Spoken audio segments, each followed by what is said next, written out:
Welcome everyone. If it's your first time watching my channel, welcome. If you've watched my channel before, welcome back. Thanks for your support. Today I'm just going to give a bit of an update of what I've been up to and what we're going to be up to here on the layout.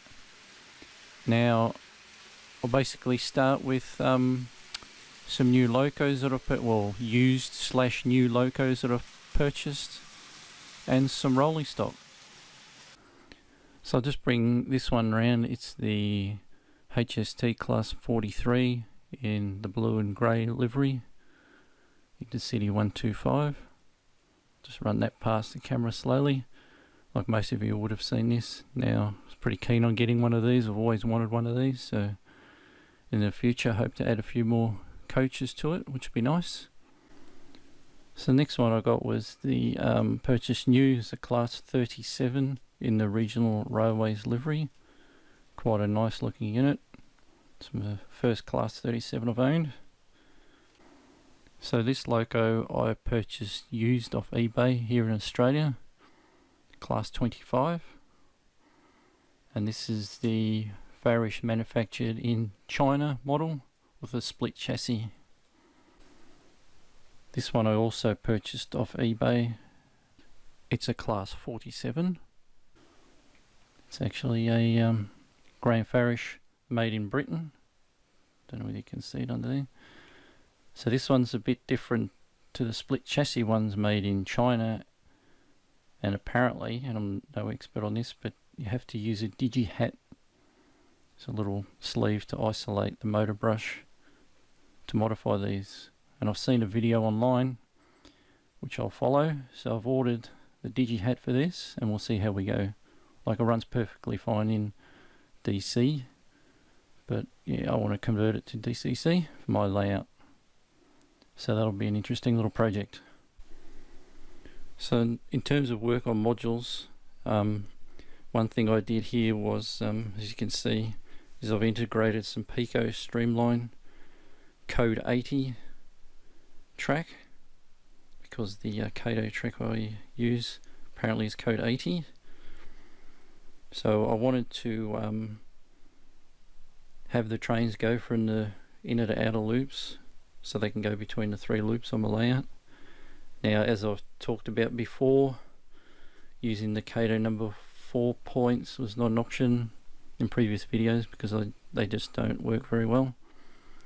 Now with the Kato number 6 points, the problem is when you put 2 of those together, the track width is wrong, so it's actually too wide. So I had a look at the Pico track. I got a couple of electro frog turnouts, worked it all out, bit of trial and error, and I've got it going, which is good. So it all runs really well across that. So when I did this, I had to work out the what length of little track would give me the correct track spacing there and all that sort of thing. But I think I'm going to make another video for those people who are interested in, who build these modules this way and interested in integrating just the Pico track in with it. I might do a separate video on that with the details of measurements, etc. So we'll leave that for another time. Now, one other thing with these modules I've got to sort out, the ones with the turnouts on them, is how I'm going to operate the turnouts. Now, the Kato ones, I've decided that I'm going to use an Arduino because I've worked out how to do that, you know, looking at the way other people have done it. So I can do that, and I can operate it remotely via either the computer or a DCC handset, just with an address. So they can all be programmed up without an issue.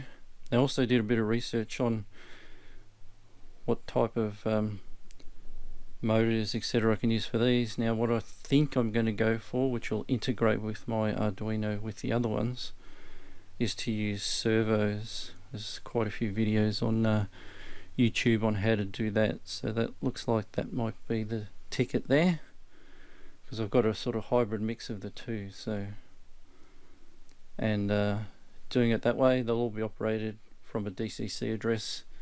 The Arduino is going to act as the DCC decoder. which I've already had, like I said, already had working with the Kato points, and I can operate it from JMRI, which I use, or from a handset if I wish. So that's what we're going to do with that, but we have to do all that first before we start doing scenery on these. So that's been sort of taking up a bit of time in the thought process on what to do, because then I have to get power to these modules, etc., because they're all detachable. So I've got to feed in some power around the back here for the turnouts and all that sort of thing. So that will be a interesting project.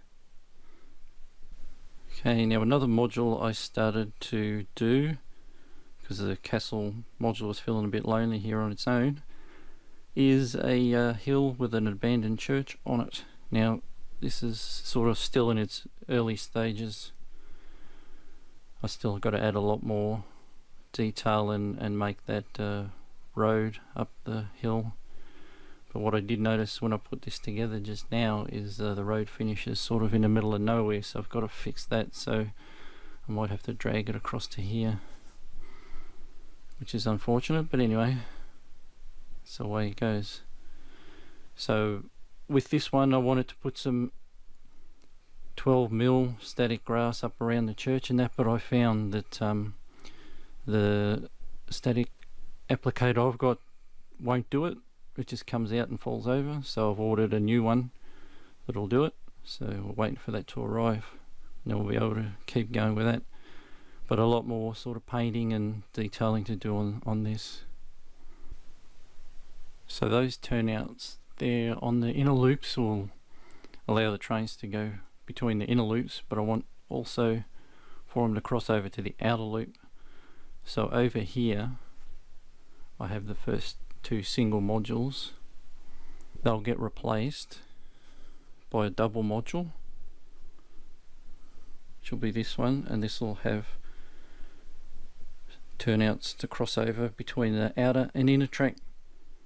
And I've worked out that this should fit exactly if I put these points back to back. So obviously with power feeds and that I'll have to work it out. I'll have to feed power there like I did on the other one, so that'll be pretty straightforward, but hopefully it'll, going by the measurements I've done on the other one, it should fit exactly. So with the station up there, I'm going to replace these two modules here and extend the little village town. So I'm sort of planning on putting maybe some shops there and a church, and because I did start building a church for the hill there in the corner, but it was too big, so I went for the smaller one. So I finished building the bigger one, which I'll put on this double module when it's done. So I've finished building that, the scale scenes, quite detailed kits inside and out. Takes a while to put them together, but well worth it. It's even got the transparent windows that are printed out on the printer on transparency sheets. So that's basically it. That's what I've been up to. So hope you enjoyed the update, and we'll catch you next time. This is Wimbletrain saying thanks for your support once again. Really appreciate it, and take care. Bye.